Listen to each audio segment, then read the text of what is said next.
L'anime commence par montrer une fille combattant un esprit maléfique nommé Ayano, la fille du chef du clan Kanagi, célèbre pour sa puissance de feu. On savait qu'Ayano pouvait facilement vaincre l'esprit maléfique. Ailleurs, un jeune homme nommé Kazuma Yagami visite une maison pour faire son travail d'exorciste.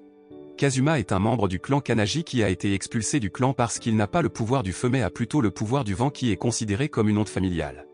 Lorsqu'il est entré dans la maison, il a accidentellement rencontré un autre membre de la famille nommé Yuki, qui méprisait Kazuma et a dit qu'il ne serait pas en mesure d'éradiquer l'esprit maléfique de la maison. Peu de temps après, un esprit maléfique est apparu. Yuki s'est avancé pour affronter l'esprit maléfique, mais il a rendu les choses encore plus chaotiques car le feu a brûlé la maison. Contrairement à Kazuma, qui utilisait un peu de son énergie éolienne, il était très facile d'éradiquer l'esprit maléfique. Yuki, qui s'est réveillé de sa stupeur, a été très surpris quand il a vu Kazuma vaincre facilement l'esprit. Cette nuit-là, Yuki dit à sa famille que Kazuma est toujours en vie et que pendant tout ce temps, il a changé son nom de famille en Kazuma Yagami pour faire croire à sa famille qu'il est mort. Entendre cela rend le chef de clan, Jugo, heureux. Cependant, le père de Kazuma, nommé Janma, ne veut toujours pas considérer Kazuma comme son fils, et il déclare qu'il n'a qu'un seul enfant, à savoir le jeune frère de Kazuma nommé Ren. Alors que le clan Kanagi dormait, quelqu'un semblable à Kazuma a soudainement attaqué Yuki et les autres membres de la famille et les a tués. Le lendemain, une enquête a été menée et, selon leurs serviteurs, la personne qui a tué Yuki et sa famille était un mage du vent. En entendant cela, le clan Kanagi a pensé que Kazuma était le coupable parce qu'il voulait se venger de la famille Kanagi qu'il avait abandonnée. La nuit, le clan Kanagi effectue une reconnaissance de Kazuma en s'appuyant sur l'énergie éolienne de leur serviteur nommé Yo. Après la découverte de l'endroit où se trouve Kazuma, Janma envoie 2 membres de son clan, Singo et Takeya, pour lui amener Kazuma. Secrètement, il s'avère qu'Ayano a rejoint le voyage. Après l'avoir trouvé, ils l'ont immédiatement approché. Soudain, une force de vent est apparue et a piégé Ayano. Pendant ce temps, Singo et Takeya, qui avaient rencontré Kazuma, lui ont parlé du meurtre dans sa famille et lui ont dit de venir avec eux où il le forcerait s'il refusait. Kazuma, qui ne voulait pas revenir, a refusé l'invitation et les a battus. Mais sans que Kazuma s'en rende compte, une éolienne est apparue, ce qui a entraîné la mort de Singo et Takeya. Lorsque Kazuma a regardé en arrière, une main ressemblant à un démon est apparue du ciel, qui a ensuite disparu. Pendant ce temps, Ayano, libérée de la cage avant plus tôt, a été très surprise lorsqu'elle a vu que Singo et Takeya étaient morts. Devenue furieuse, Ayano a attaqué Kazuma parce qu'elle pensait qu'il avait tué des membres de sa famille. Tout en esquivant, il a essayé de dire à Ayano que ce n'était pas lui qui avait tué sa famille. Cependant, Ayano n'a pas cru ses paroles jusqu'à ce que Kazuma utilise un peu de sa force pour la faire taire, puis l'a averti de faire attention car la famille Kanagi était en danger. Et après cela, il est parti. À la suite du meurtre de Singo et Takeya, encore une fois, il y a eu un malentendu entre le clan Kanagi et Kazuma.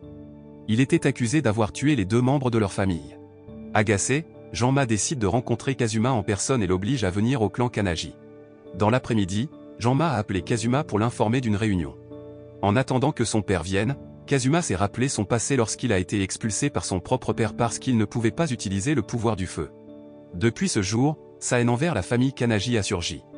La nuit, Janma a demandé à Kazuma de visiter la maison de la famille Kanagi. Il a été repoussé par Kazuma en attaquant Janma. Cependant, son attaque a été vaine car son père était un puissant utilisateur de la puissance de feu.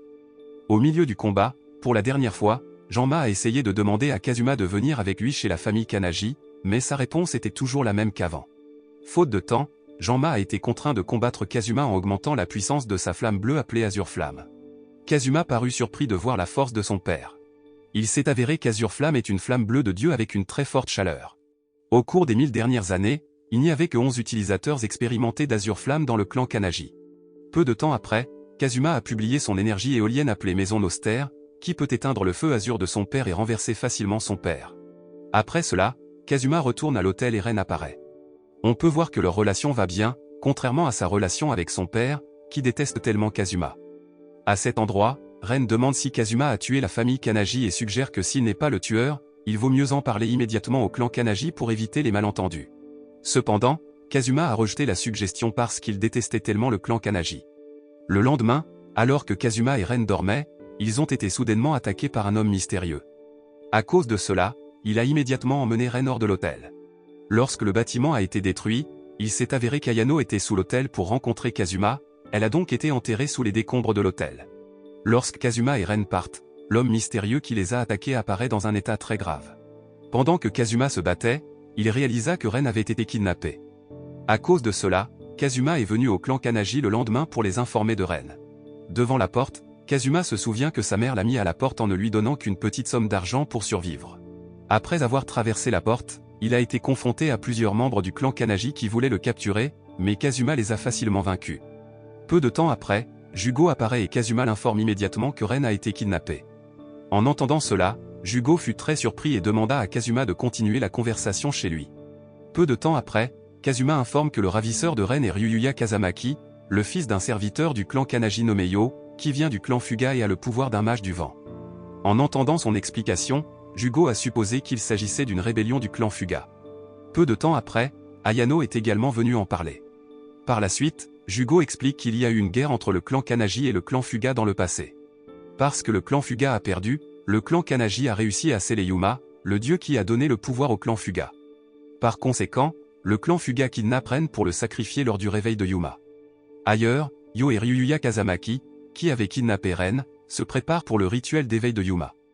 Il s'est avéré que Ren a été choisi comme offrande parce qu'il était un membre direct du chef de la famille Kanaji, qui avait créé un sceau pour Yuma appelé Samadhi, une flamme en forme de cristal. Quiconque touche Samadhi autre qu'un membre du chef de la famille Kanaji sera brûlé vif. Dans le rituel, Yuma ressuscité dévorera le corps de Ren avant d'entrer dans le corps de Ryuya. Après avoir entendu toutes ces explications, Ayano et Kazuma se précipitèrent vers une colline où se trouvait Ren. Sur le chemin, soudain, ils sont attaqués par Ryuya, alors Ayano le confronte pendant que Kazuma va sauver Ren.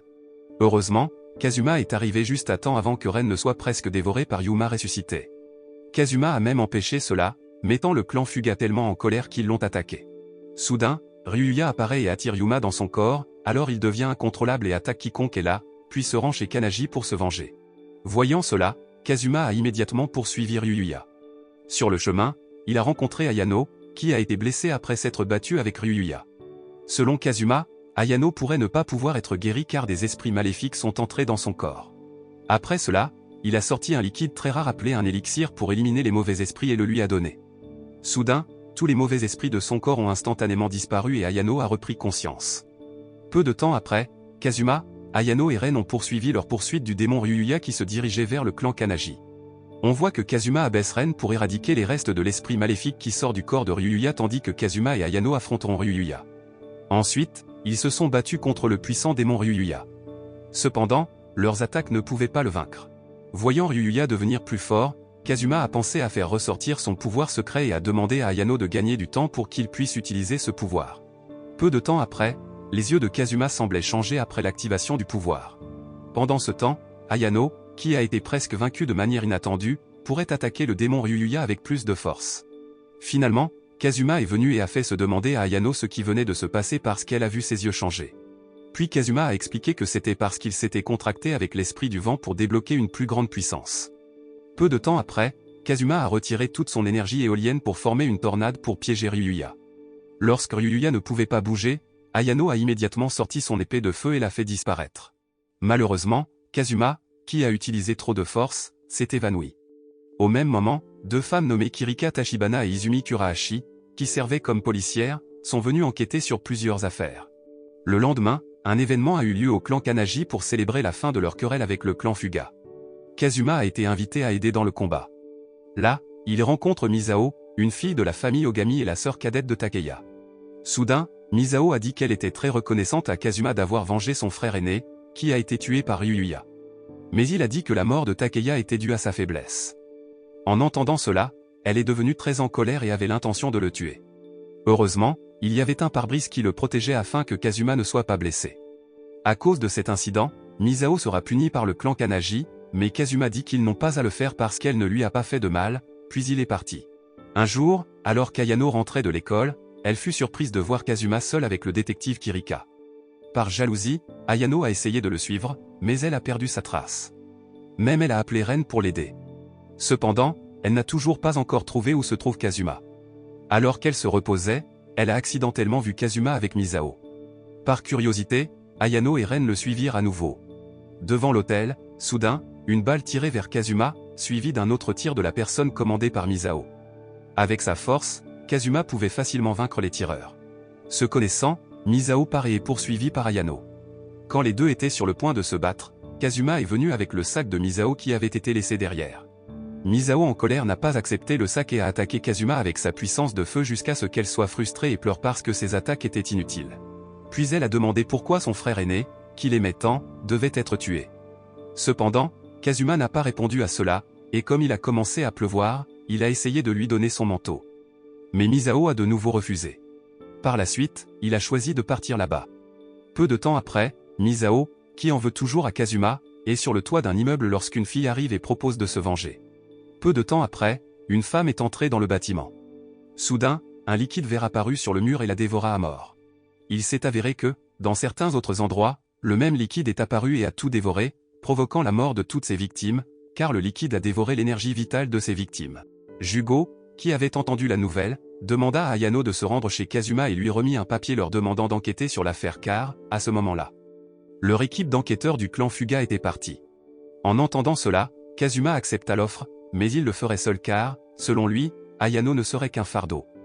En entendant cela, Ayano est devenu très bouleversé et a immédiatement quitté Kazuma. Apparemment, il ne l'a pas invité car sa colère pourrait être utilisée pour provoquer l'apparition du démon. Il s'est avéré que sa prédiction était correcte. Alors qu'Ayano et sa compagnie marchaient ensemble, le liquide est apparu.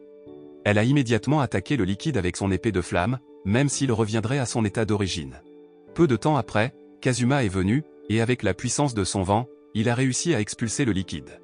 Au bout d'un moment, Kazuma chercha où se trouvait le liquide. Il a trouvé Misao, qui était remplie d'une aura maléfique.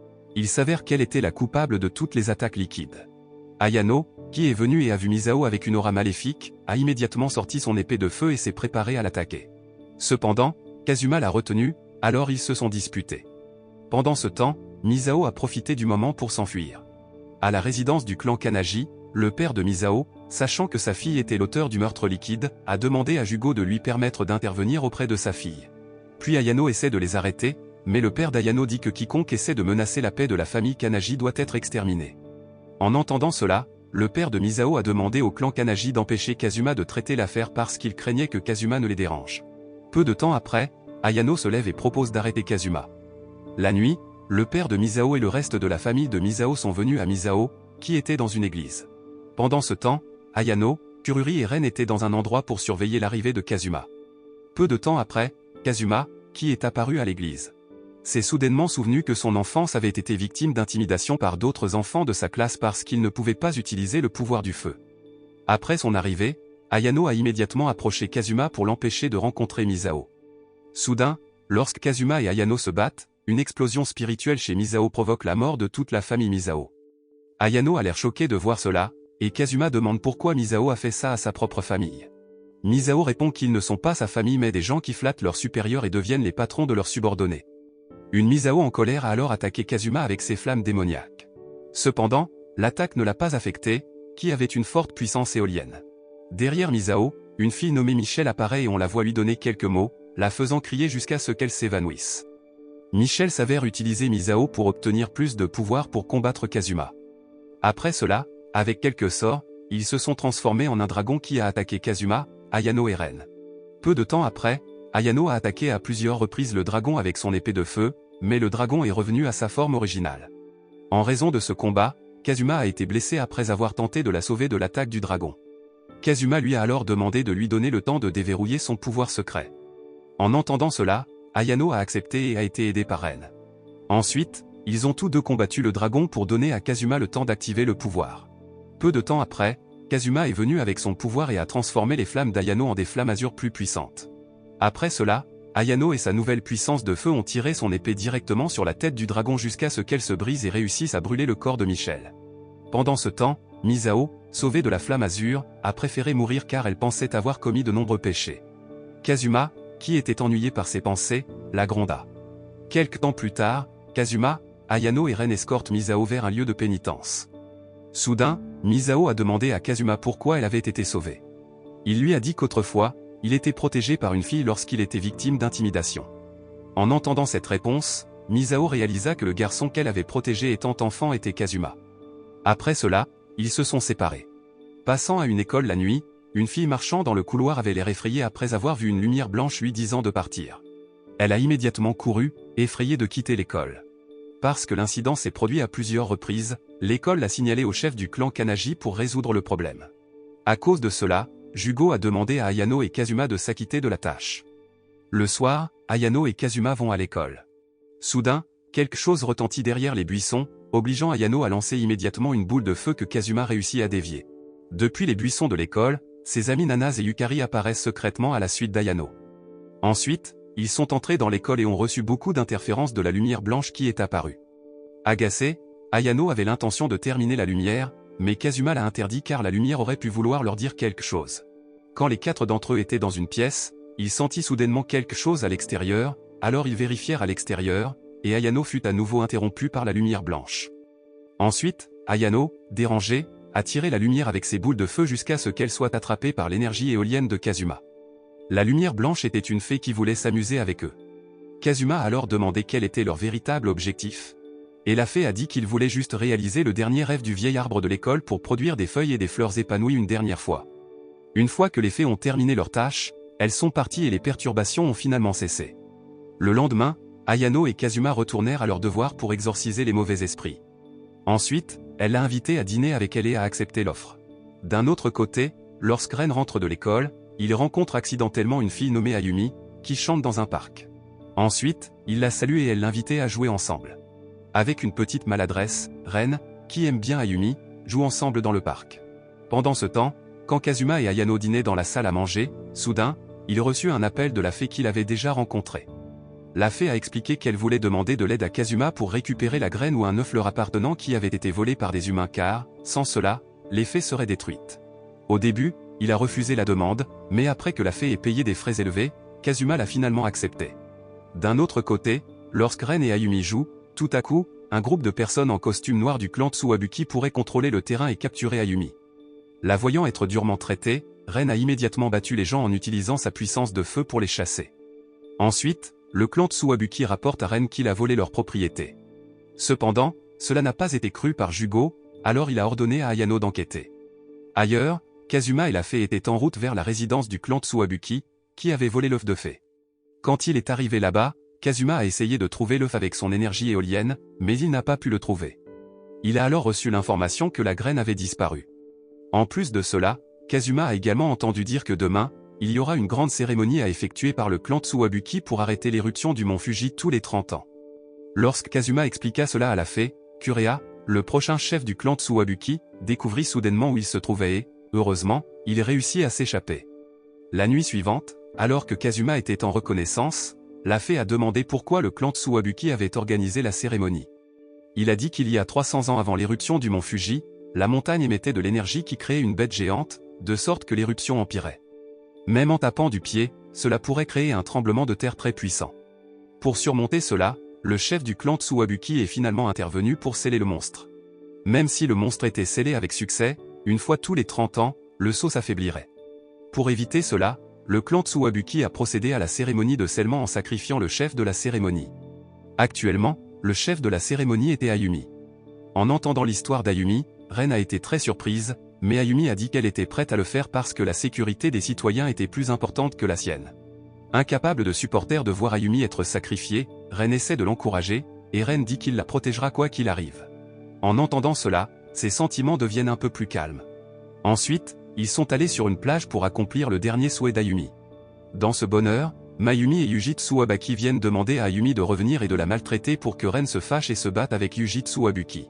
Avec sa puissance de feu, Ren a réussi à gagner le combat. Mayumi, qui est avec Ayumi, dit à Ren qu'Ayumi n'est pas un humain mais un clone de Mayumi, qui a été créé à partir d'un œuf de fée pour la remplacer, menant la cérémonie demain. Cependant, Ren ne semblait pas y croire. Peu de temps après, Ayano est venu et lui a immédiatement dit de partir de là. À la résidence du clan Tsuwabuki, Yuji et Mayumi ont affronté Kureha avec Ayumi. Cette nuit-là, Kureha a fait quelque chose de suspect avec Mayumi, ce qui a inquiété Yuji, le garde du corps de Mayumi. Le lendemain, Yuji demande à Kureha ce qu'elle a fait la nuit dernière à Mayumi, ce qui empêche Mayumi de retourner dans sa chambre. Soudain, Kureha emmena Yuji dans un endroit où Mayumi s'était cristallisée avec Ayumi. Après cela, Kureha dit à Yuji de ne pas s'inquiéter car elle veut transférer le pouvoir de Mayumi à Ayumi, qui ne pourra probablement pas organiser la cérémonie de demain après qu'Ayumi se soit enfui avec Ren. Mais il est possible que Mayumi ne survivra pas s'il y a du désordre lors de la cérémonie de demain. À cause de cela, Kureha a offert de la force à Yuji et lui a demandé d'empêcher toute perturbation qui se produirait. Alors que la cérémonie était sur le point d'avoir lieu, Ren et Ayano se sont secrètement infiltrés dans les locaux du clan Tsuwabuki pour s'excuser une dernière fois auprès d'Ayumi. Mais ils étaient tous les deux considérés comme des intrus, ils ont donc dû se battre là-bas. Soudain, un golem géant, Yuji, qui a reçu le pouvoir de Kurea, arrive et parvient à arrêter Ren et Ayano. Lorsque Ren était sur le point d'être vaincu par le golem, Kazuma est venu à son secours. Apparemment, son attaque n'a toujours pas pu vaincre le golem qui a continué à se régénérer après avoir été attaqué. Par la suite, Ren s'avança pour affronter le géant en utilisant un feu pur afin que le golem puisse être vaincu. Comme ils n'ont plus beaucoup de temps, Kazuma envoie Ren pour arrêter la cérémonie et sauver Ayumi. Arrivé là-bas, Ren s'est immédiatement excusé pour sa mort et a menacé les deux gardes de ne pas se mettre en travers de son chemin. Peu de temps après, Ren essaie de persuader Ayumi de partir là-bas même si son âge ne durera qu'un mois. Peu de temps après, Kazuma est venu et, utilisant son pouvoir, a détruit l'endroit et a sauvé Mayumi. Ailleurs, la bataille d'Ayano et Kurea était féroce. En quittant les lieux, Kazuma a soudainement entendu un bruit derrière l'effondrement. Il s'est avéré que la voix provenait d'un rocher qui était le père de Kurea, qui avait été transformé par Kurea en utilisant le pouvoir d'une bête géante. La pierre a dit à Kazuma d'arrêter Kurea immédiatement parce qu'elle avait fait la cérémonie pour ne pas sceller la bête, mais elle voulait prendre le pouvoir de la bête. Les monstres se sont levés à cause de Kazuma, qui avait détruit le pilier de cristal. Voyant cela, Kurea a essayé d'arrêter le monstre, mais elle a échoué et a disparu après avoir été touchée par l'attaque du monstre. Malheureusement, Ren, Kazuma et Ayano ont été submergés en essayant d'arrêter le monstre. Alors que les choses devenaient de plus en plus dangereuses, Ayumi a utilisé le pouvoir de la baie dans son corps pour affaiblir le monstre.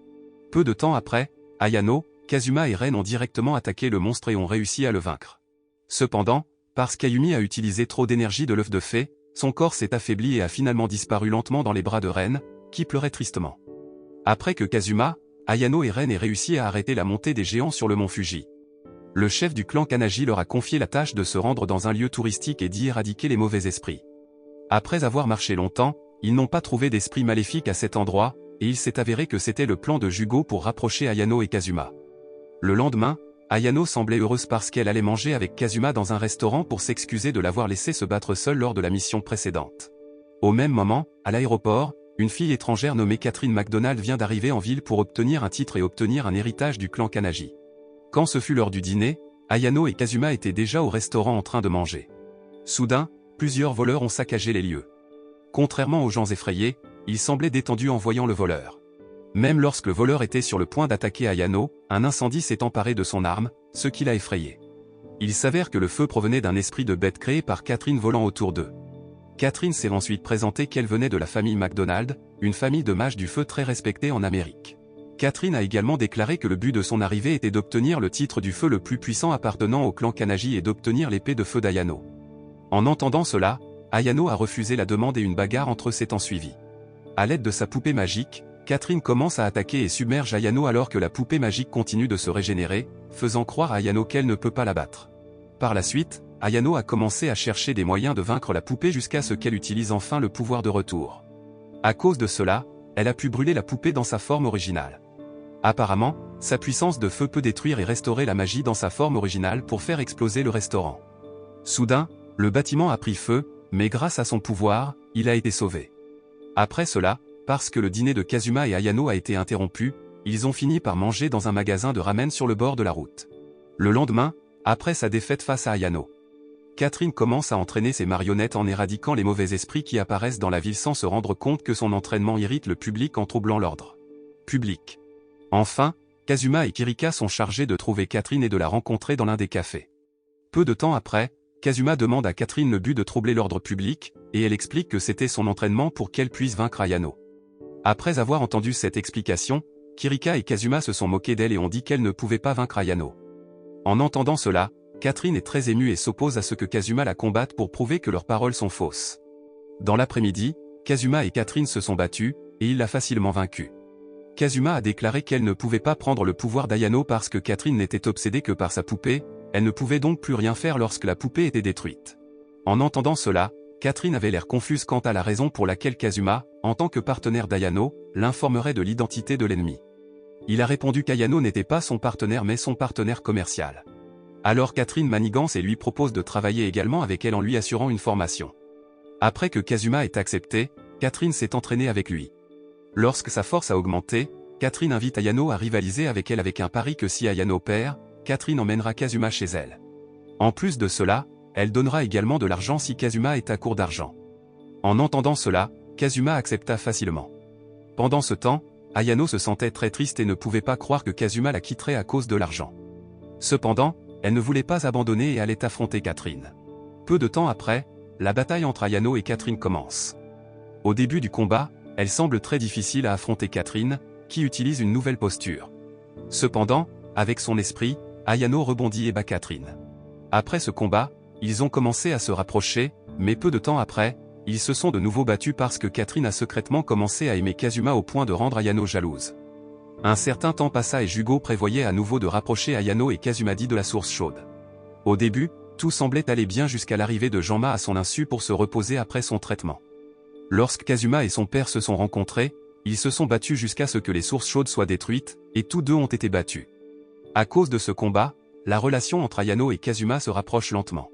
Dans une école, plusieurs élèves ont été vus en train de jouer au tennis. Non loin de là, un étudiant nommé Utsumi prend des photos vulgaires d'étudiants derrière les buissons. Les étudiants suspects se sont alors approchés de lui et ont vérifié son sac rempli de leurs photos vulgaires. Non seulement cela, mais il a également installé plusieurs caméras cachées dans le vestiaire des étudiants. Sachant tout cela, les étudiants ont puni Utsumi en le battant. Se sentant désapprouvé, il a rencontré les étudiants un par un et les a effrayés. Pendant ce temps, ailleurs, alors que Kazuma et Ayano marchaient dans un couloir, un homme au corps costaud les a attaqués, qu'il a facilement vaincus. Le lendemain, les rumeurs de l'attaque d'Utsumi ont commencé à se répandre à l'école. Nanase, qui n'avait pas rendu visite à Utsumi la nuit précédente, doit maintenant lui faire face en classe. Ensuite, il demande à Nanase de s'excuser immédiatement et de s'agenouiller devant lui. Cependant, parce qu'elle ne veut pas faire cela, Utsumi l'emmène derrière l'école et la menace avec le mystérieux pouvoir qu'il a obtenu. Puis, avant qu'Utsumi n'attaque, Yukari l'immobilise facilement à l'aide de son appareil paralysant de la police. C'est pourquoi, maintenant, Kirika demande à Yukari de se joindre à eux pour surmonter le problème de l'émergence d'humains dotés de super pouvoirs. Principalement des jeunes et des adolescents scolarisés. Parallèlement, Kazuma enquête actuellement sur la même affaire et écoute les propos d'un jeune homme au super pouvoir mystérieux qui semble contrôlé par un jeu.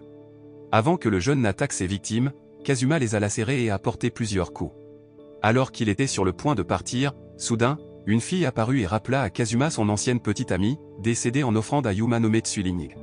Lorsque Kazuma a voulu la saluer, elle a soudainement disparu. D'autre part, Ren et ses deux amis, Kanon et Tatsuya, se dirigeaient vers une salle de cinéma lorsqu'un jeune homme dérangea Kanon. Voyant cela, Ren était en colère et lui a demandé de ne pas déranger Kanon. Incapable d'accepter d'être humilié, le jeune homme a menacé Ren de le dire à son frère aîné, qui avait un pouvoir très fort. Cependant, Ren s'en fichait et le quitta immédiatement.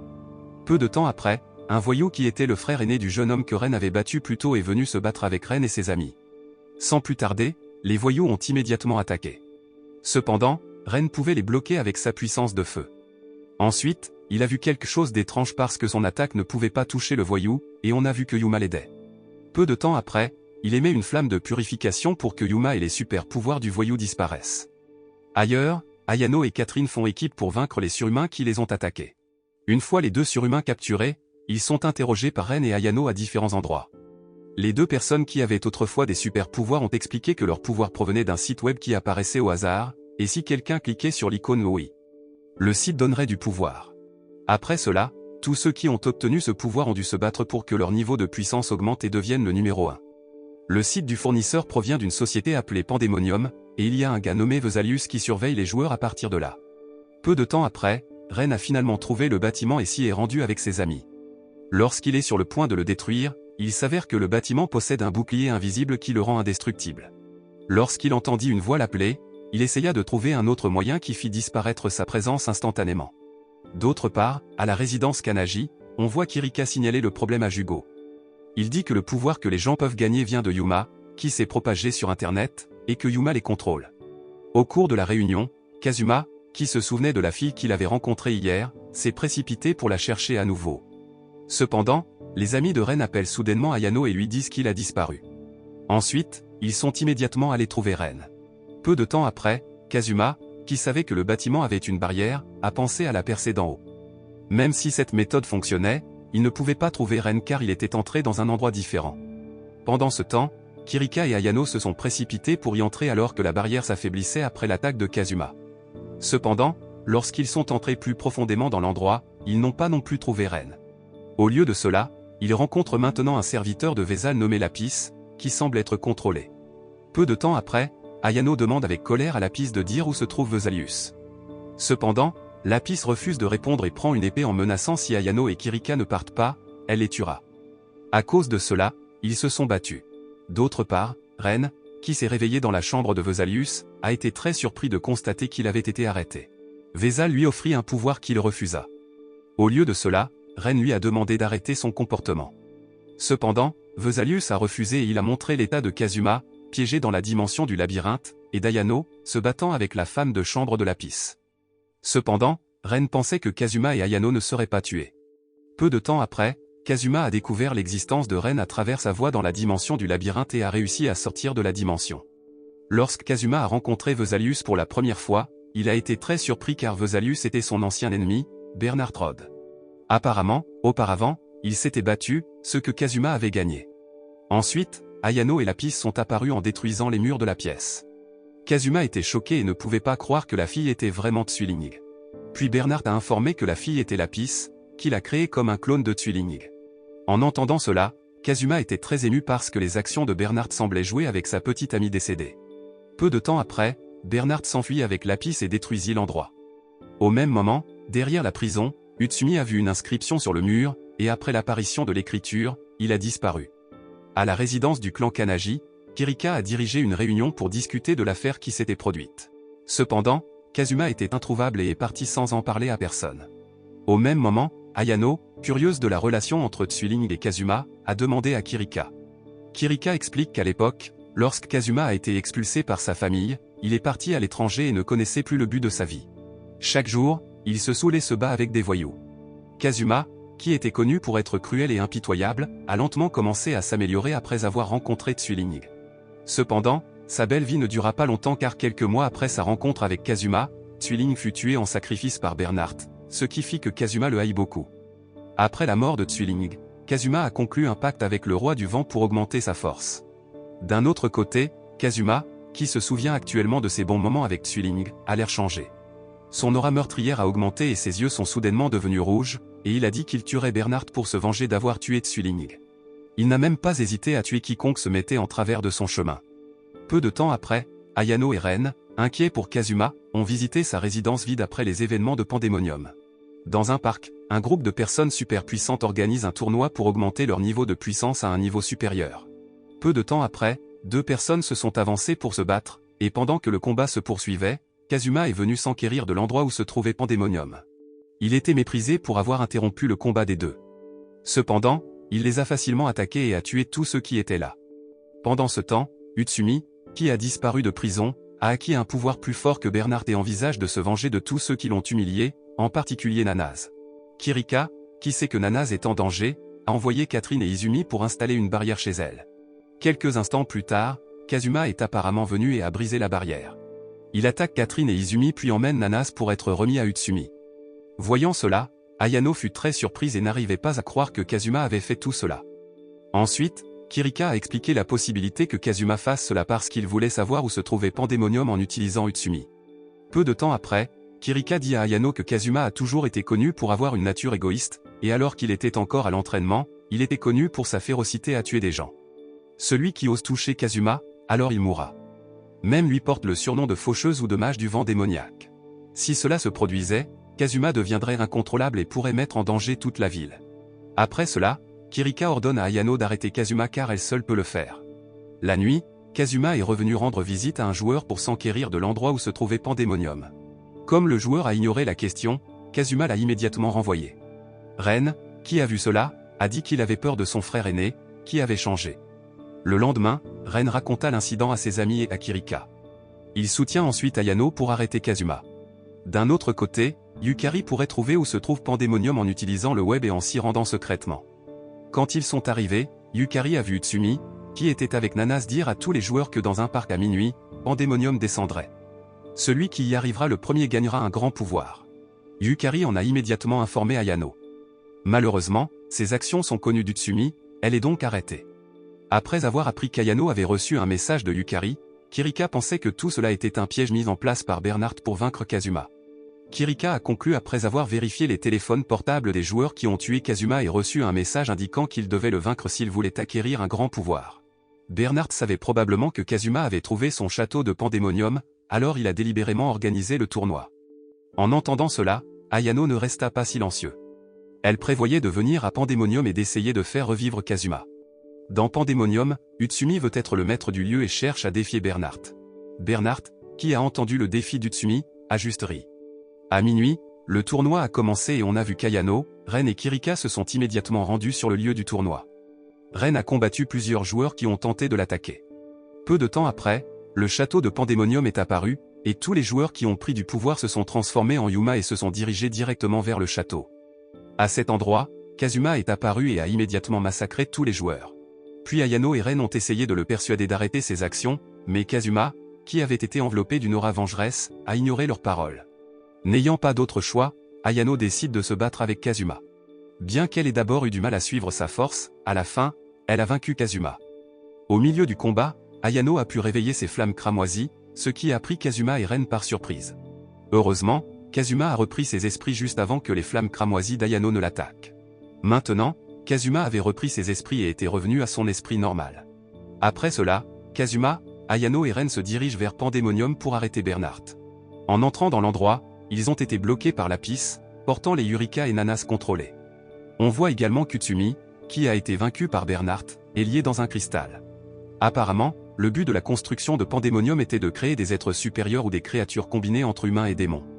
Après cela, Lapis a tué Utsumi comme sacrifice final pour commencer le rituel d'invocation de Bélial, ou le prince démon, en tant qu'être supérieur.